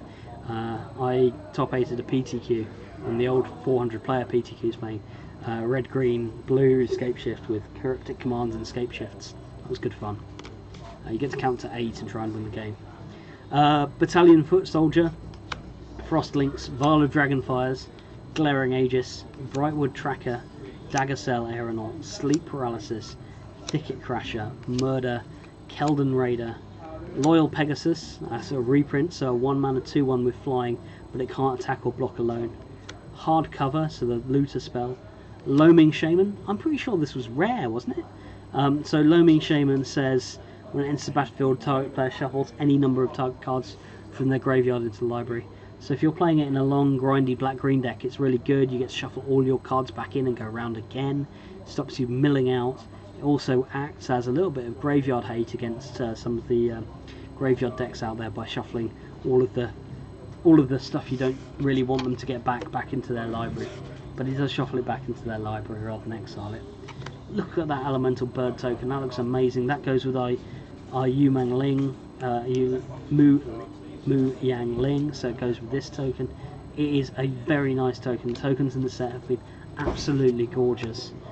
Evolving Wilds and Flood of Tears is our rare. Let's talk about Flood of Tears. So it's a 6-mana sorcery. Return all non-land permanents to their owner's hand. If you return 4 or more non-token permanents you control this way, put a permanent card from your battlefield onto the battlefield, from your hand onto the battlefield. So if you've got a big board full of lots of planeswalkers, or a board full of creatures that you're trying to block with, or walls or something like that, you get to return everything back to its owner's hand and then put something massive out of your hand back into play. And if you put a planeswalker or something like that into play, so much the better. You get to a lot of damage. Well, you don't get to a lot of damage, but you get a very good board position that way. That's cool. Again, another commander card, I think. Battalion Foot Soldier, Sage Road Denizen, Aerial Assault, Glaring Aegis, Soul Salvage, Reduce to Ashes, so 5 damage, spell to target creature, exile it. It's good. It's a reasonable removal spell. It's not very efficient, but it does kill a lot of stuff. Unsummon, Netcaster Spider, Mind Rot, Dagger Sail Aeronaut, Goblin Ringleader again, Yarok's Wave Crasher, Apostle of Purifying Light again. That's cool. We've got this gorgeous Soldier token, Barons, Scouring Barons, a second copy of Atemsis, All Seeing. So this is the one where you sculpt the perfect hand and then win the game when you attack them. So it's quite cool. If you've got a handful of different converted mana costs, you can just attack them, and then yeah, if it deals damage to them, you get to reveal your hand and go, look, I had it all, I win the game. Yeah, this is pretty cool. Right, next pack: Convolute, Prismite, Dawning Angel, Zephyr Charge, Fire Elemental, Gorging Vulture, Gift of Paradise, Barony Vampire, Cloudkin Seer, Act of Treason, Master Splicer again, Retributive Wand, I think. Overgrown Elemental. And look at that artwork, that's really cool. When it enters the battlefield, put a +1/+1 counter on another target elemental you control. So it's one of those Elemental Matters cards. Whenever another creature you control dies, you gain 1 life. If that creature is an elemental, put a +1/+1 counter on Overgrowth Elemental. So it's going to grow quite massive. That's cool. So we've got a Chandra, Awakened Inferno, a second token for Chandra. We're getting more of those. Blossoming Sands is our land for the pack. Temple of Malady. So I played a lot of Temple of Malady in my time in Standard when it was legal, and I'm glad to see that these cards have been reprinted. So we've got 2 dual lands as well. This has been a pretty good box. So yeah, another Scry land. We have, how many boosters do we have left? Ooh. So we have 6 boosters left. So we're getting there. I'm creating quite a pile. You can't see it. I'm going to have to clear off after myself later. Right, next pack. Fortress Crab, Heart Piercer Bow, Squad Captain, Zephyr Charge, Fathom Fleet Cutthroat, Sanitarium Skeleton, Silverback Shaman, Centaur Courser, Destructive Dagger, Colossus Hammer. Right, Colossus Hammer is worth talking about. So it's a 1 mana +10/+10 equipment with Equip 8. So there's a card in Modern called Pure Steel Paladin, which says equip costs of cards you control become 0. So you can play this on turn 1, you play Pure Steel Paladin on turn 2, and equip this straight away. Cool. That is a 10/10 creature on turn 2 in Modern. I don't know that it's all that good, because Modern does more unfair things than that, because it's crazy. But it is a lot of damage, and it's quite good fun. Colossus Hammer is what a fun card. I like to see that they're printing stuff like that. Also, it's a very fun piece of artwork, and the flavoured text, there's only one way to be sure it's really dead. Rule of Law, again, that's cool. Fencing Ace, double strike 1/1, a reprint, and we get a Forest as well. We have a foil in this pack, not a foil rare unfortunately. We've got this lovely Soldier token, which we're going to put with the rest of the tokens. A Griffin Sentinel, so a nice reprint there. Flying 1/3 Vigilance. Put that with the rest of the foils. So our rare is Golos, Tireless Pilgrim. So it is a legendary artifact creature Scout. When Golos, Tireless Pilgrim enters the battlefield, you can search your library for a land card. Put that card onto the battlefield, tap, then shuffle your library. Pay 2 and Wooburg, 1 of each colour, 2 and 1 of each colour, to exile the top 3 cards of your library. Play them this turn without paying their mana costs. So that's really cool. So if you know what the top cards of your library are, you get to cast them all. So yeah, Brainstorm, things like that, you get to put them back. Also, Golos, Tireless Pilgrim lets you start getting more lands out of your library, and it's any land card. It's not a basic land card. It's worth mentioning that this is a 5-colour legendary commander. So because of the way colour identity works, even though it's a colourless creature, its colour identity is 1 of each mana because of the activated ability on the card. So that's cool. That's a good commander. It's a good ramp commander.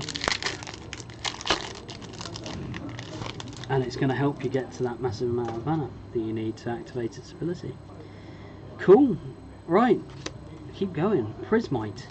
Yoked Ox. Negate. Tectonic Rift. Mammoth Spider. Blade Brand. Griffin Protector.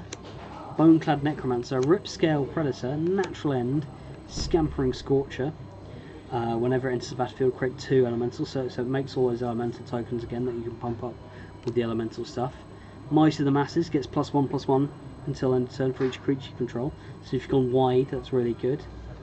Unchained Berserker, protection from white, gets +2/+0 as long as it's attacking. A lovely demon token, or a scary demon token. Plains. And our rare is an elf. Elvish Reclaimer. So it gets +2/+2 as long as there are 3 or more land cards in your graveyard. Pay 2, sacrifice land, search your library for a land card, put it onto the battlefield, tap, then shuffle your library. It's quite similar to a card called Knight of the Reliquary. Knight of the Reliquary is the 3-mana creature, a 3-mana 2/2 that has +X for X number of land cards in your graveyard. You can tap it, sacrifice a plains or a forest, I believe it is, search your library for a land, put it into the battlefield, untapped. So it's similar to that, so it's cheaper up front, but it's less powerful. It's still really cool. It's an elf though, so the fact that it's an elf is really good. Goes in the elves deck in standard. I don't know that it's powerful enough to go in elves in modern, and it's no Knight of the Reliquary, so it's not really going to go into legacy. It is 1 mana, it is green, you can search for it with green Sun Zenith and Legacy, so it might go into Maverick. I'll let you know, I probably won't play it in Maverick green, so yeah, Knight of the Reliquary is just too powerful. Disenchant, good to see this card reprinted again. Befuddle, Heart Piercer Bow, Angelic Gift, Reckless Airstrike with the amazing artwork again, Bladebrand, Shock, Leafkin Druid, Plummet, Soul Salvage, Chandra's Spitfire. I don't know if we've seen a Chandra's Spitfire yet, but it's good to know that that's in the set as well. This really is the Chandra set. We've done very well. Diviner's Lockbox. This is the thing that lets you look at the top card of your library. So we had that 1 mana artifact earlier, which let you play around with the top cards of your library, or 4 mana artifact that lets you play around with the top card of your library. So this is the payoff that's in this set for it. That's quite cool. Aether Gust. Choose a spell that's red or green, puts it on spell or permanent, so it's a counter spell, puts it on the bottom of the library. Excellent. It doesn't actually counter the spell, so it deals with stuff that says this spell can't be countered. A zombie token, a forest. We have a Minotaur Pirate. It is the target Minotaur of the set. 3 mana for a 2/4 with haste. Whenever you discard a card, Glinthorn Buccaneer does 1 damage to each opponent. It has 1 and a red to discard a card, draw a card, activate this ability only if it is attacking. So you play it, you attack with it, pay a bunch of mana, deal a bunch of damage to stuff, to opponents, not creatures. That's a relief. But yeah, you get to discard a lot of extra cards you don't need to draw some cards. It's a 2/4 pirate. It's an interesting one. I'm surprised it's 2/4 actually, because it seems like the sort of card that should really be a 4/2. But then again, I guess that when it attacks, you get to at least save it for a little bit of a turn. A 4/2 would just probably die on the attack quite easily. Fortress Crab, Vial of Dragonfire, Moment of Heroism, Frostlinks, Reduced to Ashes, Unsummon, Netcaster Spider, Mind Rot, Attack a Sail Aeronaut, Fire Elemental, Cryptic Caves, this thing that replaces itself after you've got loads of lands in play. Howling Giant makes 9 powers worth of power, 9 powers worth of creature for only 7 mana. Blight Beetle. We've got a lovely wolf token. I really like these tokens from the set. Plains. And yes, we have one. We really have won a good box, haven't we? It's Temple of Mystery, so our 3rd dual land from the box as well. So Temple of Mystery, taps for green and blue. It's Scry's one. It is officially, what's the name? It's officially, like one of the pieces of artwork for this card was used as an inspirational photo by I forget who. Britney Spears. Sorry, yeah, Britney Spears posted on her Instagram, "Oh, this picture is so amazingly lovely," and it was one of the Temple of Mystery pieces of artwork that we've had on a previous printing of the card. That was quite amusing. Yeah, so Britney Spears' favourite Magic card, Temple of Mystery.